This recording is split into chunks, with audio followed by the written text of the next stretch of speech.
오늘 우리에게 주신 하나님 말씀은 구약성경 예레미야 18장 1절에서 6절 말씀이 되겠습니다. 구약성경 예레미야 18장, 제가 책으로 구약성경 1079페이지에 있습니다. 예레미야 18장 1절에서 6절 말씀이 되겠습니다. 오늘 광복절 감사주일에 우리에게 주신 하나님의 말씀, 제가 봉독합니다. 하나님의 말씀을 경청하시기 바랍니다. 여호와께로부터 예레미야에게 임한 말씀에 이르시되 너는 일어나 토기장이의 집으로 내려가라. 내가 거기에서 내 말을 내게 들려주리라 하시기로 내가 토기장이의 집으로 내려가서 본즉 그가 농로로 일을 하는데 진흙으로 만든 그릇이 토기장이의 손에서 터지매 그가 그것으로 자기 의견에 좋은 대로 다른 그릇을 만들더라. 그때에 여호와의 말씀이 내게 임하니라. 이르시되 여호와의 말씀이니라. 이스라엘 족속아, 이 토기장이가 하는 것 같이 내가 능히 너희에게 행하지 못하겠느냐? 이스라엘 족속아, 진흙이 토기장이의 손에 있음 같이 너희가 내 손에 있느니라. 아멘. 처리하시기 바랍니다.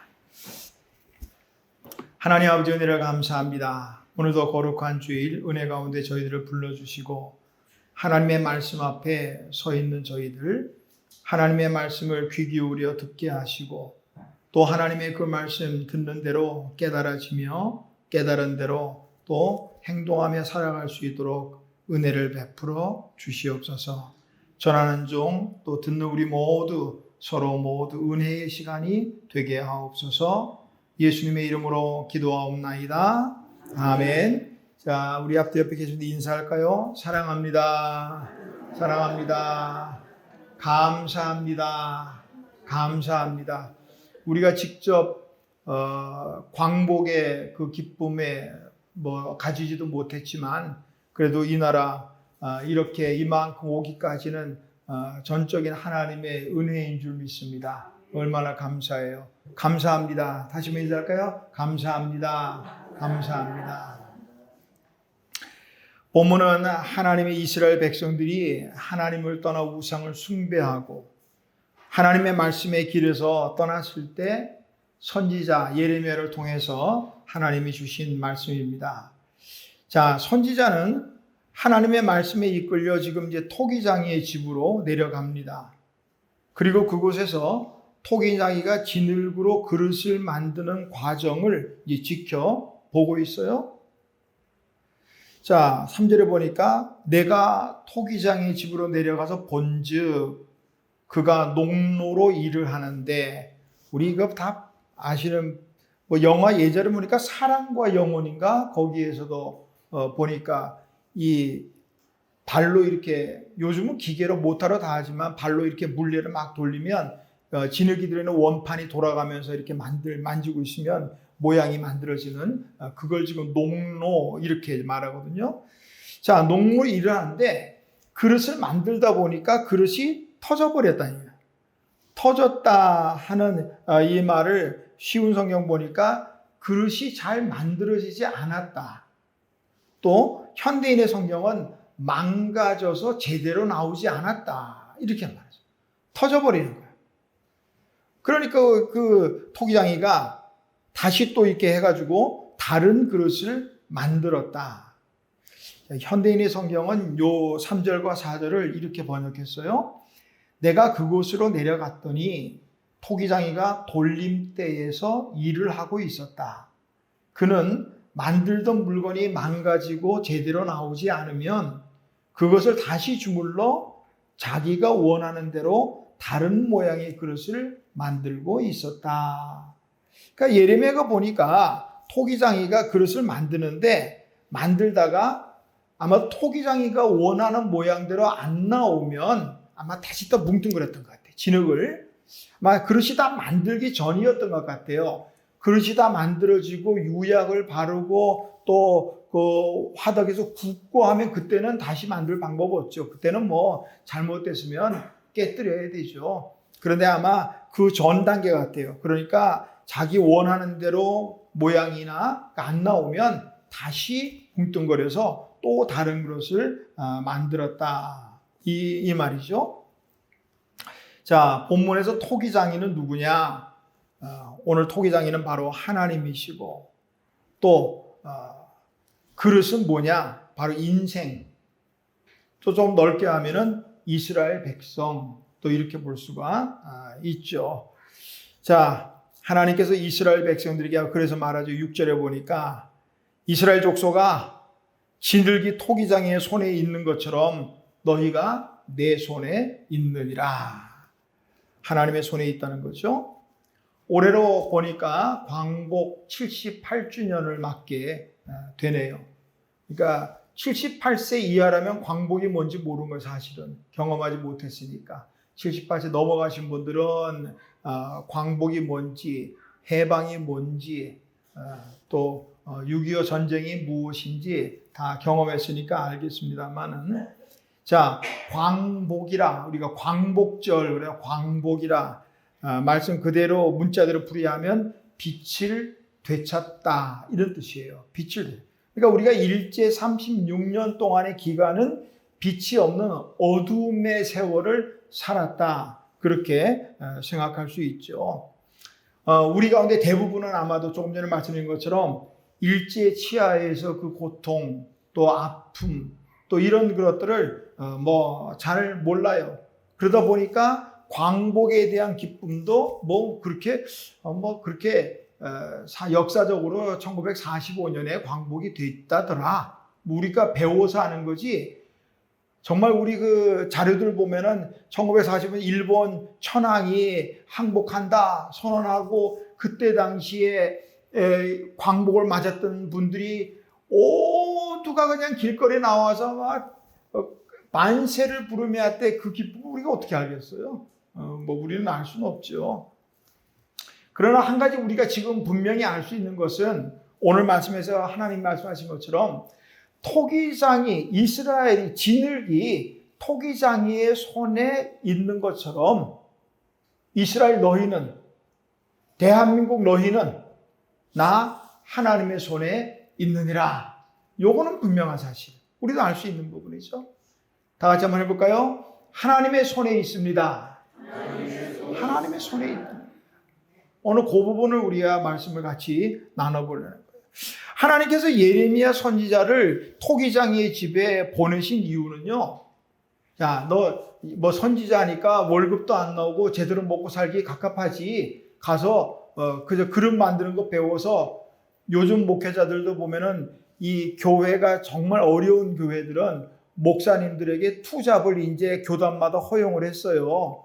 그래서 우리 교단 같은 경우도 일정 기간, 일정 양의 어떤 그 교세라든지 재정 상태가 되지 않으면 투잡을 해도 괜찮다, 이렇게 얘기를 했습니다. 그렇다마는 어쨌든 하나님의 예레미야 선지자가 먹고 살 방편 때문에 그릇 만드는 거 배우라고 그렇게 보낸 거 아닌지 우리가 다 알잖아요. 그 모습을 통해서 지금 이스라엘이 어떤 상황이라는 것, 그것을 알고 그것을 이스라엘에게 경고하라. 마지막에 말했지만 지늘기 토기장의 손에 있는 것처럼 너희 이스라엘 백성들, 좀 더 구체적으로 말하면 유다죠. 너희 유다 백성들, 나 하나님의 손에 있다, 이것을 말씀하시려는 거죠. 혹시나 하는 마음에 우리가 6절까지 읽었지만 혹시나 하는 마음에 하나님께서 좀 더 설명을 길게 합니다. 7절부터 10절에 말이죠. 내가 어느 민족이나 국가를 뽑거나 부수거나 멸하려 할 때, 만일 내가 말한 그 민족이 그의 악에서 돌이키면 내가 그에게 내리기로 생각하였던 재앙에 대하여 뜻을 돌이키겠고, 또 내가 어느 민족이나 국가를 건설하거나 심으려 할 때 만일 그들이 나보기에 악한 것을 행하여 내 목소리를 청종하지 아니하면 내가 그에게 유익하게 하리라 한 복에 대하여 뜻을 돌이키리라 말씀하십니다. 어떻게 보면 참으로 엄청난 말씀이에요. 이 말씀 속에서 우리가 알 수 있는 것은 세상의 모든 나라의 미래와 운명, 이 모든 것들은 누가 관리하느냐? 하나님이 관리하고 있다는 거예요. 7절에 보니까 어느 민족이나 국가를 뽑는다. 설명하려면 여러 가지를 또 하겠지만 뽑는다, 부순다, 멸한다. 또 반대로 9절에 어떤 민족이라 건설하거나 심는다. 이게 다 누구에게 달려 있어요? 하나님에게 달려 있다는 거예요. 하나님에게. 당시 유다는 하나님 앞에서 돌릴 수 없는 길을 지금 걷고 있습니다. 어쩌면 지금 예레미야를 통해서 거의 마지막 경고입니다. 너희들 이렇게 하면 망한다. 이렇게 하면 망한다. 예레미야는 거기로 가서 이제 쭉 읽어보면 되겠지만 그 토기장의 집에 가서 이제 그 옹기를 사가지고 깨뜨림으로써 이스라엘이 이렇게 깨질 것을 이제 예언하는 거예요. 뭐 오늘 같으면은 여러 가지 매체를 통해서 할 수 있겠죠. 그러나 예전에는 그런 게 없잖아요. 요즘 같으면 뭐 무슨 문제가 생겼다면 안전 문자 막 오죠. 조금 전에도 뭐 하나 왔던만 보니까 뭐 덥다고 문자 오고 비만이 온다고 문자 오고 뭐 어쩌고 문자가 막 오더라고요. 요즘 그렇게 되지만 예전에 같으면 이런 게 없는 시대니까 보여주는 것, 말로 떠들거나 보여주는 것 외에는 방법이 없어요. 그러니까 토기장의 집에 그 옹기를 사가지고 깨뜨림으로써 행위죠. 이스라엘아, 하나님 말씀 불순종하면 너희도 이렇게 깨진단 말이죠. 이걸 지금 말하고 있는 거예요. 자, 아마도 예레미야가 찾아간 토기장의 집은 우리 한 장만 뒤로 넘겨서 깨진 19장 2절에 보니까 그 토기장의 집이 하시드문 어귀에 있는 흰놈의 아들의 골짜기 거기에서 선포하라 그랬거든 하나님이요. 아마 그 토기장의 집이 흰놈의 골짜기 옆에 아마 위치했던 것 같아요. 흰놈의 골짜기라 그러면 자 지금 예루살렘 성의 그 밑으로 끝에가 다윗성입니다. 그리고 이게 다윗성 양쪽으로 기브론 골짜기와 흰놈의 골짜기가 이렇게 밑에서 만나게 돼 있어요. 그러니까 예루살렘은 요 3면이 전부 다 골짜기로 이루어져 있습니다. 북쪽만 평지로 연결이 되어 있고요. 자, 이 3면 가운데 흰놈의 골짜기 요쪽에 아마 위치했던 것 같아요. 자, 이스라엘 백성들이 여기를 게헨놈 혹은 또 게헨나 이렇게 부르기도 하고 후에는 지옥이라는 뜻의 이름으로 불리게 되죠. 아마 토기장이가 그릇을 만들고 또 깨뜨려 버리고 할 때 버리도록 용이하도록 그곳에 위치했던 것 같아요.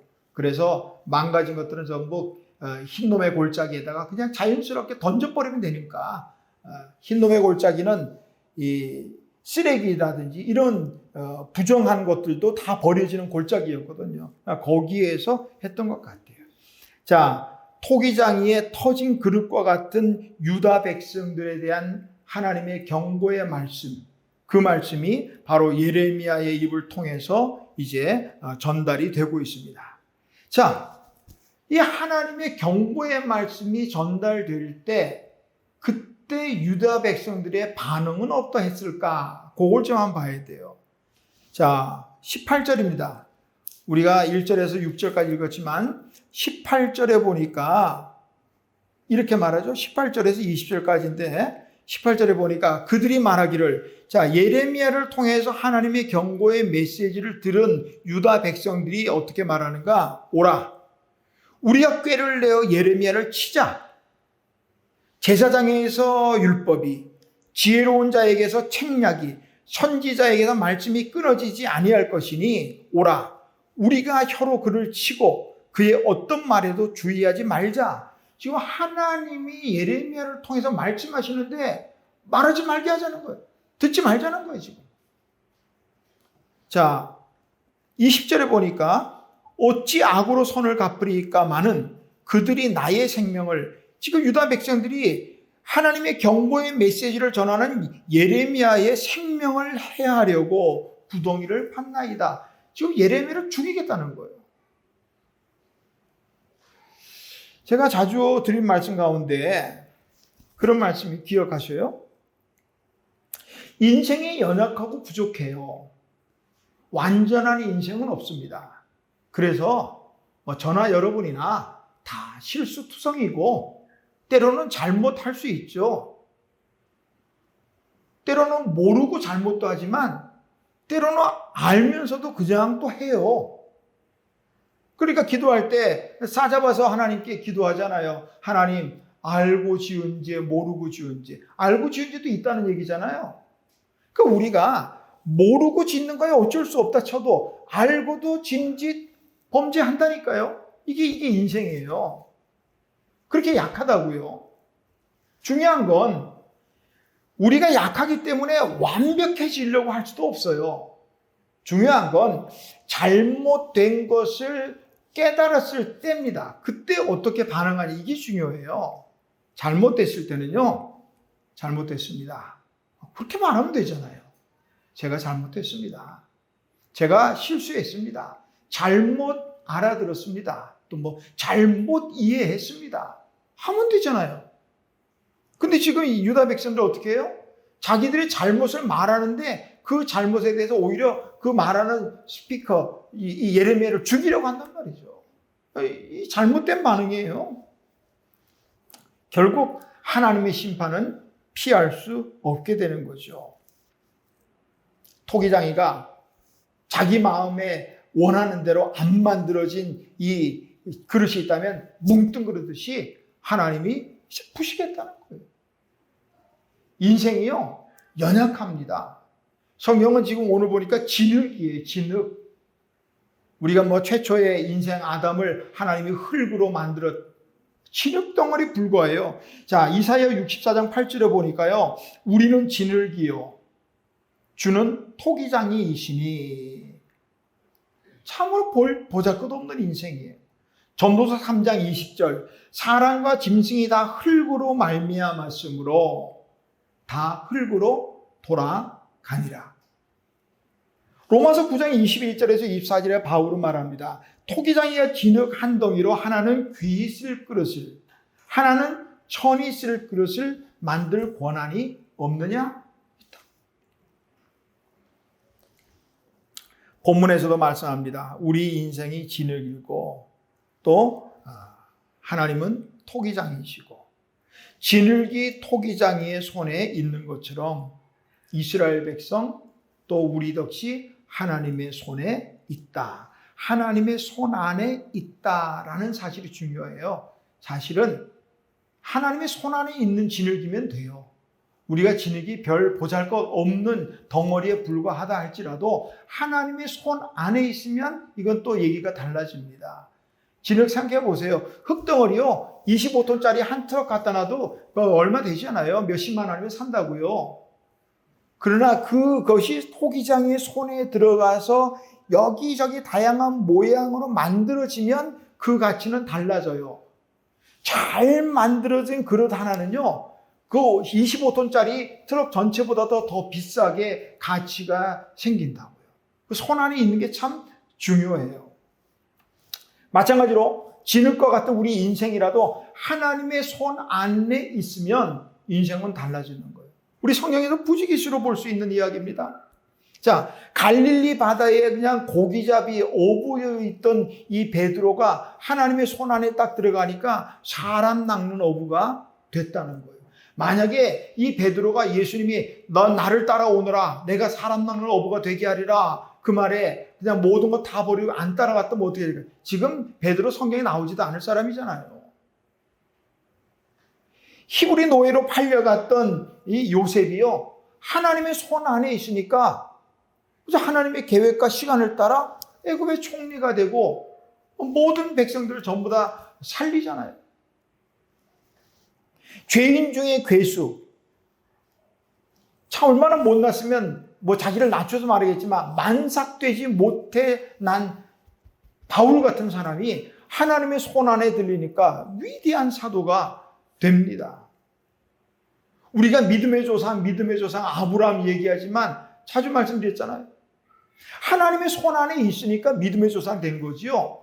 그가 하나님의 손에 붙들지 않았다면 우상 팔다 죽을 사람이에요. 하나님의 손 안에 있는 게 중요해요. 유다가 토기장이 하나님의 손에 달려 있는 것처럼 오늘 오늘 우리나라 대한민국 역시 하나님의 손에 있다는 사실 믿으시기를 주님의 이름으로 축원합니다. 뉴스를 통해서 아마 다 보셨을 걸로 압니다만 지난달 30일에 서울 성동구에서 열린 청년 좌담회, 청년들을 대상으로 좌담회를 했는데 누가 있느냐? 더불어민주당 야당의 혁신위원장이라는 김모 위원장이 청년들과 좌담회를 했죠.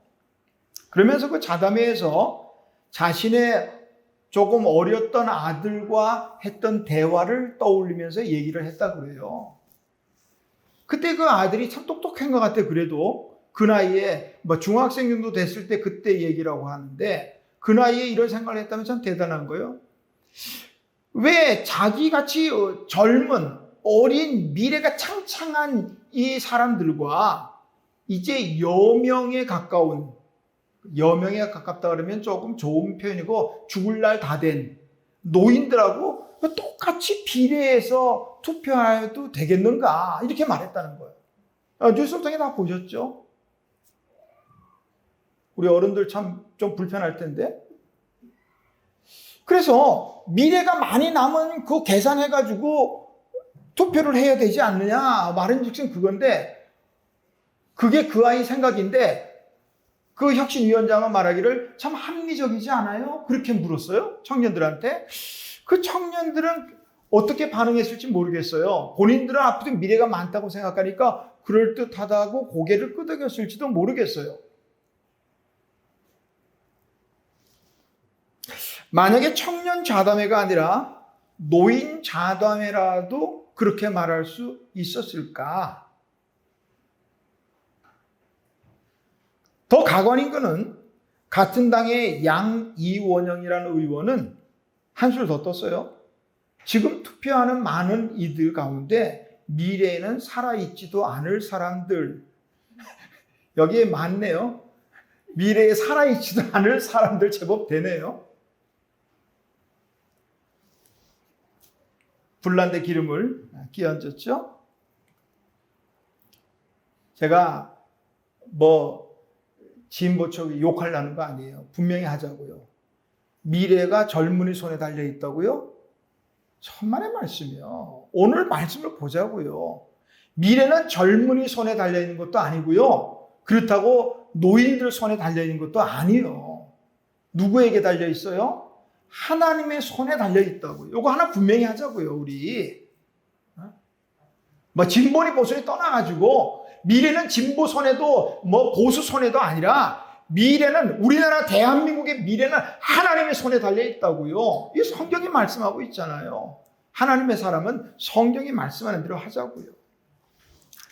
우리나라는 일본의 지배 아래 36년이라는 고통의 시간을 보냈습니다. 광복이란 말 속에서처럼 어둠의 시간을 보냈어요. 그 고통이 얼마나 큰지 78년이나 지난 지금도 아직도 일본이라 하면 마음이 불편하고 우스갯말로 가위바위보라도 지면 안 된다. 우리 사람들 선수들이요. 다른 나라는 다 져도 일본하고는 안 져야 된다. 근데 요즘 잘 지기도 하지만 그런 역사적 사명을 가지고 지금 대한다고. 왜? 그 아픔이 그만큼 큰 거예요. 78년 정도 지났으면 이미 이제는 또 잊어버릴만 한데 그게 안 돼요. 아직도. 근데 재밌는 건요. 또 생각해보면 그러면 식민지 국가를 가졌던 나라가 일본뿐이냐 하면 그건 아니에요. 수많은 나라들이 전부 식민지화하고 또 다른 나라를 지배하기도 했다고요. 우리 이선영 선교사님 갔다 왔지만 남미의 대부분 나라들은 전부 포르투갈, 스페인어씁니다. 왜요? 그때 당시 예전에 전부 다 포르투갈, 스페인에 다 식민지 살았던 나라들이거든요. 그러니까 그 나라 말을 쓰는 거예요, 지금. 자, 대표적으로 한 나라를 소개할까요? 세계에서 단 한 번도 다른 나라의 지배를 받지 않았던 나라가 있다고 합니다. 현재 우리 유엔에 속해 있는 240개 정도 국가에서 한 나라밖에 없대요. 영국이란 나라는 이거예요. 영국. 단 한 번도 다른 나라의 지배를 받아보지 않은 유일한 나라 영국인데 20세기 초까지 영국은 얼마나 많은 나라를 지배했느냐? 세계의 5분의 1, 20%를 식민지화했다는 거예요. 영국이. 그러니까 해가 지지 않는 나라, 다 영국이니까 해가 질 수가 없다는 거예요. 당시 전 세계 인구의 25%를 영국이 지배했다는 거예요. 엄청나죠? 지금은 물론 모든 나라들이 영국의 지배하에서 다 독립을 했습니다. 그런데 영국과 일본이 다른 게 있어요. 일본의 지배를 당했던 나라를 대부분은 일본에 대해서 우호적이지 않습니다. 우호적이지 않은 정도가 아니라 말을 부드럽게 해서 그렇죠. 적대적이죠. 대만은 조금 또 틀린 것 같더라고 보니까. 그런데 영국의 식민 지배를 받았던 나라들은 영국을 적대하지 않습니다. 오히려 우호적이에요. 독립 이후에도 영국과 좋은 관계를 계속 유지할 뿐만 아니라 지금 세계에 영연방 국가를 만들어 있어요. 영국을 제외하고 53개 나라가 영연방 정부를 만들어서 영국하고 같이 보조를 맞추고 있습니다. 그리고 올림픽이 열리는 4년 그 사이에 4년마다 영연방 국가들이 함께 모여서 올림픽처럼 또 체육 스포츠를 즐기면서 서로 우애를 다지기도 합니다. 53개 국가, 영국까지 하면 54개인데 그 국가 가운데 16개 나라는 엘리자베스 2세 여왕 때에 엘리자베스 2세를 자기의 주권 왕으로 삼았다는 거예요. 지배를 당했었는데도, 해방이 됐는데도, 지금 엘리자베스 여왕이 이제 서거 이후에 한 나라가 줄어서 15개 나라가 이제 엘리자베스 영국의 왕을 자기 군주로 인정하고 있다.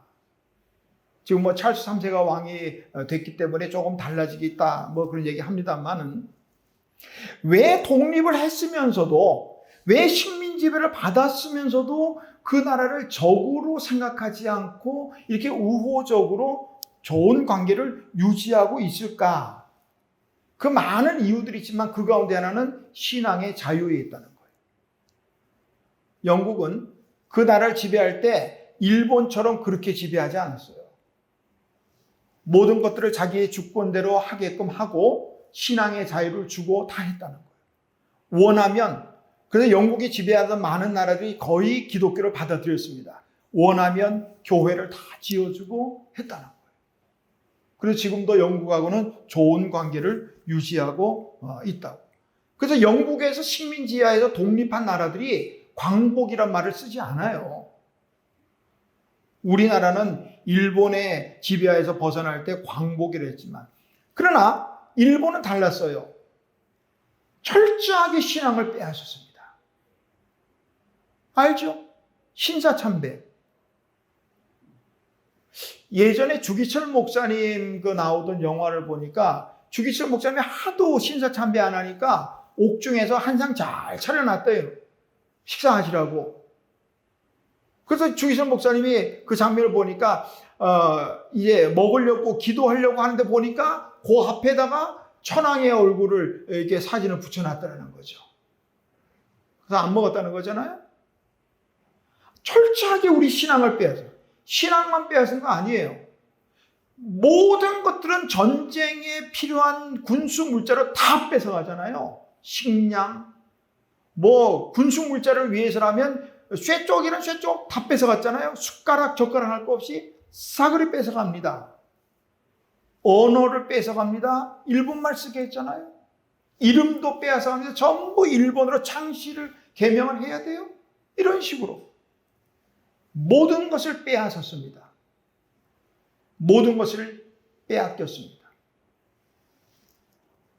그 아픔과 고통을 잊어서는 안 돼요. 과거를 잊는 자는 과거를 되풀이한다. 그런 말이 있잖아요. 우리가 이 아픔들, 이 아픈 역사, 어둠의 역사를 잊어버리고 살면 또 그런 역사는 일어날 수 있다는 거예요. 조만식 장로님은 자기 유언을 그렇게 말했대요. 내가 죽거든 내 무덤 비석에 두 눈만 새겨다오. 한 눈으로는 일본이 망하는 것을 보리라. 또 한 눈은 조국이 독립하는 것을 보리라.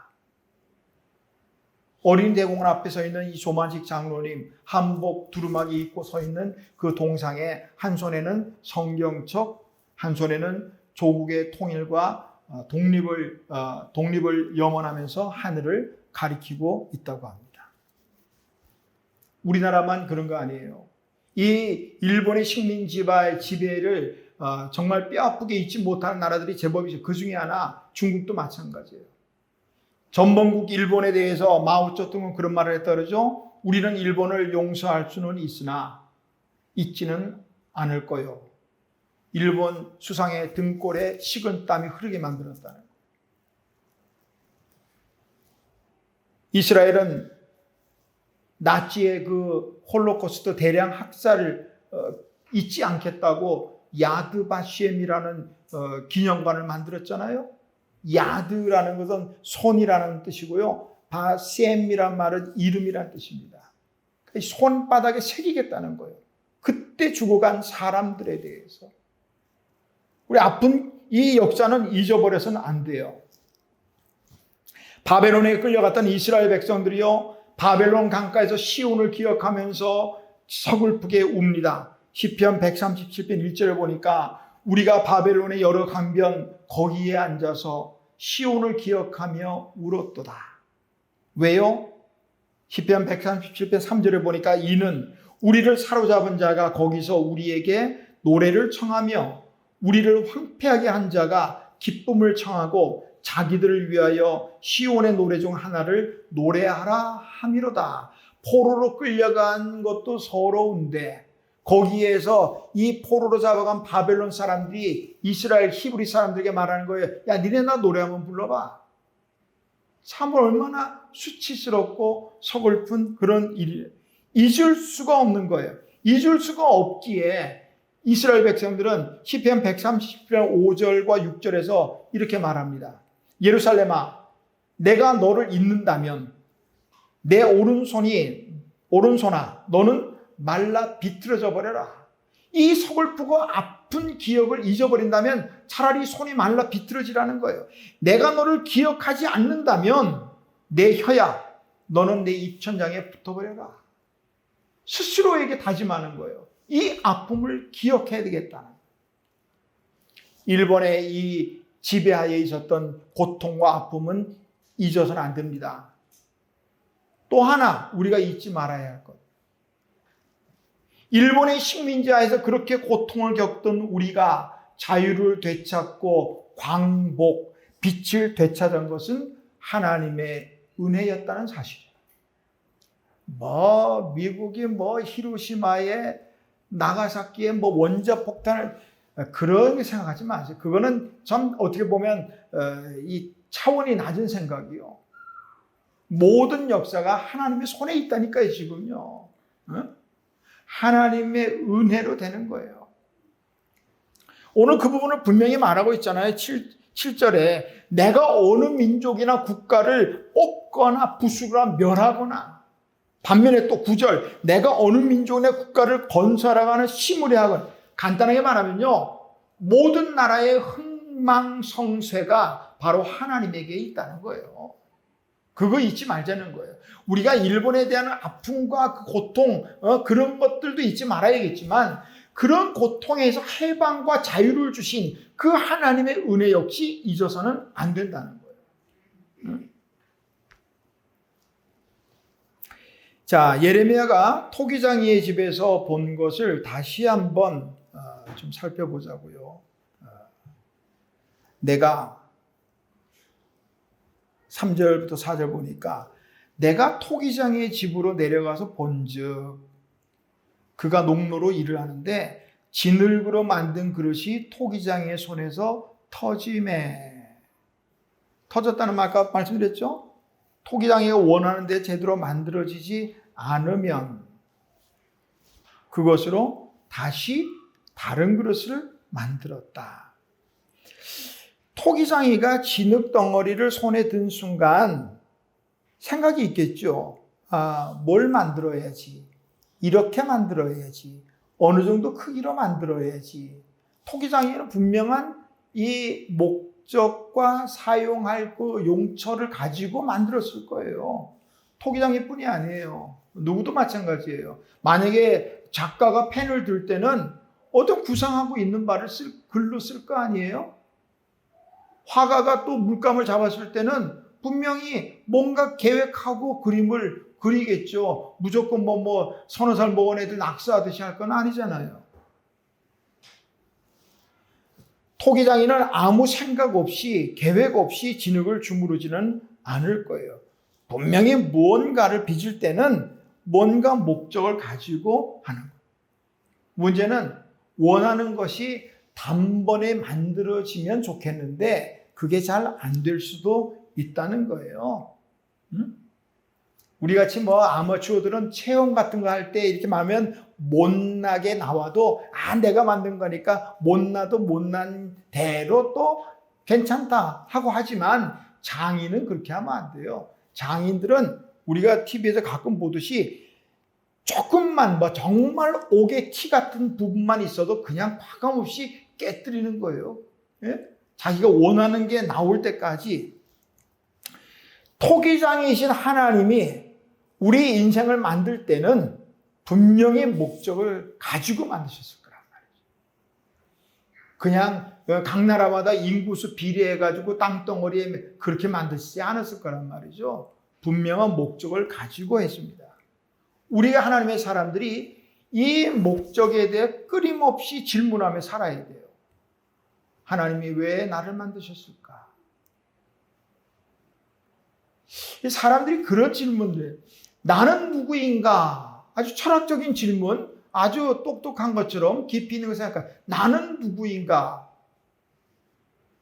이렇게 해서는 자기를 찾을 수 없다는 거예요. 왜? 나를 만드신 분을 생각하면 돼요. 하나님이 왜 나를 만드셨을까? 이걸 생각하라는 거예요. 나는 누구인가 하고 자기를 자기에서 시작하니까 답을 찾을 수 없다는 거예요. 만드신 그분은 왜 나를 어떤 목적을 가지고 그리고 지금 이 시간에 이 자리에 두셨을까? 이걸 생각하면 답은 의외로 수월하게 찾을 수 있다. 하나님이 분명히 우리에게 만드신 목적이 있어요. 그 목적을 찾아야 돼요. 니고레 목사님은 목적이 이끄는 삶이라는 그 책에서 이렇게 말을 했어요. 우리가 이 땅에 살고 있는 이유를 알고 싶다면 모든 생각은 하나님으로부터 시작되어야 한다. 왜냐하면 우리는 그분의 목적에 의해서 그분의 목적을 위하여 창조되었기 때문이다. 이해되시죠? 우리를 만드신 것은 하나님의 어떤 목적이 있다는 거예요. 그렇기 때문에 하나님으로부터 시작을 해야 된다. 토기장의 하나님이 진흙으로 우리를 만드셨을 때는 또 우리나라 대한민국에 대한 하나님의 원하시는 것은 무엇일까?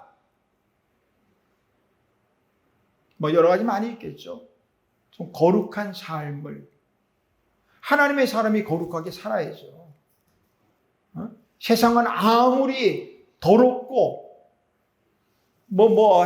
쫙 해도 하나님의 사람은 거룩해야 되잖아요. 그게 하나님의 뜻 아니겠어요? 우리를 만드신 하나님의 뜻 아니겠어요?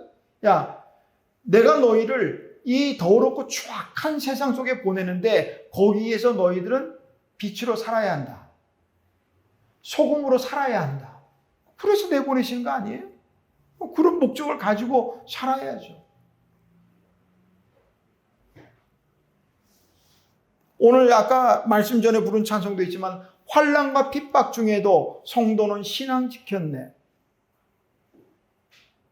이 어려운 어려운 상황 속에서도 신앙을 지켰던 이 선조들의 신앙의 모습을 보면서 우리의 신앙을 지켜가야 되지 않아요?